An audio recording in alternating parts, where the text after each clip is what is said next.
फलस्तीन और इसराइल के कॉन्फ्लिक्ट को तकरीबन 100 साल हो गए हैं। इस कॉन्फ्लिक्ट की हिस्ट्री पर मुख्तसर नजर डालते हैं। पहली आलमी जंग से पहले फलस्तीन के इलाके पर सल्तनत उस्मानिया या ऑटोमन एम्पायर का कंट्रोल था। उस वक्त यहाँ मुसलमान अक्सरियत में थे और क्रिश्चियंस और जूज माइनॉरिटी में। पहली जंग अजीम के बाद सल्तनत उस्मानिया या ऑटोमन एम्पायर कोलैप्स कर गई और इस खत्ते का कंट्रोल फ्रांस और बरतानिया के पास चला गया और उन्होंने आपस में इस खत्ते को तकसीम कर लिया। फलस्तीन बरतानिया के ज़रिए कंट्रोल आया।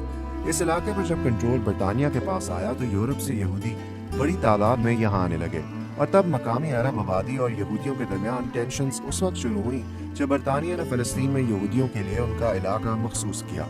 इसी दौरान यूरोप में यहूदी ज़ायनिस्ट मूवमेंट या सहयूनी तहरीक भी जोर पकड़ रही थी। ज़ायनिस्ट मूवमेंट का आइडिया ये है कि ज्यूज़ की अपनी एक अलग रियासत होनी चाहिए, यानी यहूदियत सिर्फ मजहब ही नहीं बल्कि एक कौम है जिसकी अपनी स्टेट होनी चाहिए। आम अल्फाज में ये कॉन्फ्लिक्ट दो ग्रुप्स के दरमियान है जो एक लैंड यानी फ़लस्तीन को अपना क्लेम कर रहे हैं। ज्यूज़ का कहना है कि ये उनका आबाई इलाका है, जबकि मकामी अरब भी इस इलाके को अपना क्लेम करते हैं और यहूदियों के इस दावे को मुस्तरद करते हैं। 1920s और 1940s के दरमियान फ़लस्तीन में यहूदियों की आबादी बढ़ने लगी। यूरोप से कई यहूदी अपनी जान बचाकर इस इलाके की तरफ आते रहे। खास तौर पर दूसरी आलमी जंग के दौरान होने वाले हॉलोकॉस्ट से जान बचाकर यहूदी बड़ी तादाद में फ़लस्तीन पहुंचे, जिसे इस वक्त भी बरतानिया कंट्रोल कर रहा था। यहूदियों की बढ़ती हुई आबादी के साथ बरतानिया की हुकूमत और मकामी अरबों के दरमियान तशद्दुद बढ़ना शुरू हो गया। ज़ायनिस्ट ऑर्गेनाइजेशंस ने मिलिट्री ग्रुप्स बना लिए जिन्होंने दूसरी जंग अजीम के बाद मकामी अरबों से लड़ाई और बरतानवी कंट्रोल के खिलाफ रेजिस्टेंस बढ़ाकर अलग रियासत के लिए दबाव बढ़ाना शुरू किया। इसके बाद 1947 में जब मकामी अरबों और यहूदियों के दरमियान वायलेंस बढ़ने लगा तो अक़वाम मुत्तहिदा ने वोटिंग के जरिए फैसला किया कि फ़लस्तीन को दो टुकड़ों में तकसीम किया जाए, जिनमें एक यहूदी रियासत हो यानी इसराइल और एक अरब रियासत यानी फ़लस्तीन, जबकि जेरूसलम यानी बैतुल मुक़द्दस एक बैनुल-अक़वामी शहर होगा। इस प्लान का मकसद ज्यूज़ को अपनी रियासत देना और फ़लस्तीन को इंडिपेंडेंस देना था ताकि वायलेंस पर काबू पाया जा सके। अक़वाम मुत्तहिदा का ये प्लान यहूदियों ने तो कबूल कर लिया, लेकिन आसपास के अरब ममालिक ने इसे यूरोप की कॉलोनियलिज्म के तौर पर देखा कि अरबों से उनका इलाका जबरदस्ती लिया जा रहा है। 14 मई 1948 को इसराइल का क़याम हुआ तो अगले ही दिन जॉर्डन, इजिप्ट, सीरिया और इराक ने हमला कर दिया। ये पहली अरब इसराइल जंग थी। इस जंग को अल-नक्बा या द कैटास्ट्रफी कहा जाता है। इस जंग के बायस 7.5 लाख फ़लस्तीनियों को जान बचाने के लिए हमसाया ममालिक में फरार होना पड़ा या उन्हें इसराइली फौजियों ने बेदखल कर दिया। ये जंग इसराइल ने जीती और हमसाया ममालिक को हराकर उनके कंट्रोल में वो इलाका भी आ गया जो यूएन के बताए गए इलाके से ज्यादा था। इसराइल को अब तकरीबन तमाम फ़लस्तीन पर कंट्रोल हासिल हो गया सिवाय गजा और वेस्ट बैंक के। गजा इजिप्ट के कंट्रोल में था और वेस्ट बैंक जॉर्डन के कंट्रोल में। ये शुरुआत थी कई दहाइयों पर बेस्ड इसराइल और अरब कॉन्फ्लिक्ट की।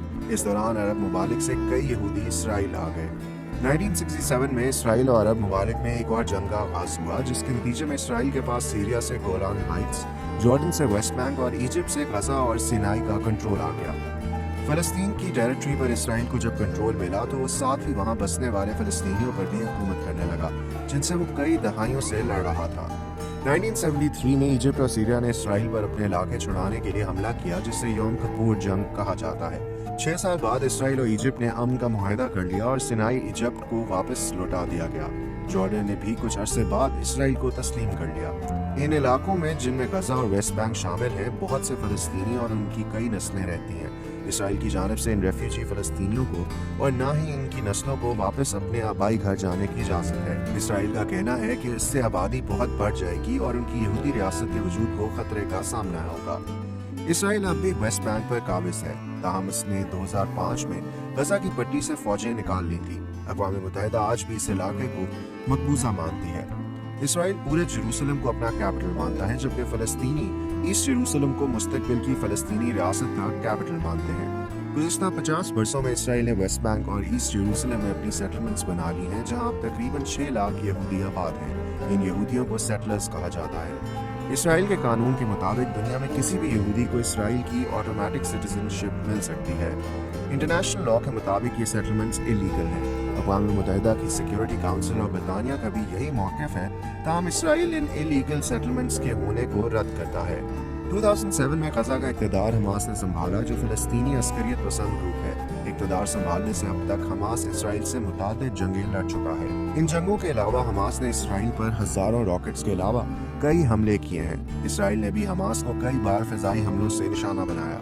2007 से इसराइल ने गजा की पट्टी का मुहासरा कर रखा है ताकि हमास को आइसोलेट कर सकें और इसराइली शहरों पर हमास की जानिब से रॉकेट फायरिंग पर काबू पा सकें। गजा में मुकीम फलस्तीनियों का कहना है कि इसराइल की जानिब से लगाई गई पाबंदियों और ज्यादा आबादी वाले इलाकों पर भारी फिजाई हमले इज्तिमाई सजा के मुतरादिफ हैं। इसराइल के कंट्रोल करने का मतलब ये भी है कि इसराइल गजा के लोगों का पानी, खुराक और फ्यूल वगैरह भी कंट्रोल करता है। फलस्तीन और इसराइल के दरमियान मेन प्रॉब्लम्स क्या हैं? फलस्तीनी रेफ्यूजीज जो अपने आबाई घरों को लौटना चाहते हैं उनका क्या होगा? वेस्ट बैंक में यहूदी सेटलमेंट्स को खत्म कर देना चाहिए या उन्हें रहना चाहिए? क्या फलस्तीन और इसराइल को जेरूसलम शेयर करना चाहिए? और सबसे ट्रिकी ये कि इसराइल के साथ फलस्तीन की रियासत को बनाना चाहिए। दहाइयों से चलने वाला इसराइल और फलस्तीन के कॉन्फ्लिक्ट में वक्फे बाद झड़पें और क्लैशेस होते रहते हैं और इसराइल, वेस्ट बैंक और गजा में बसने वाले शहरियों के लिए ये पुरतशद्दुद वाक़यात एक मामूल बन गए हैं।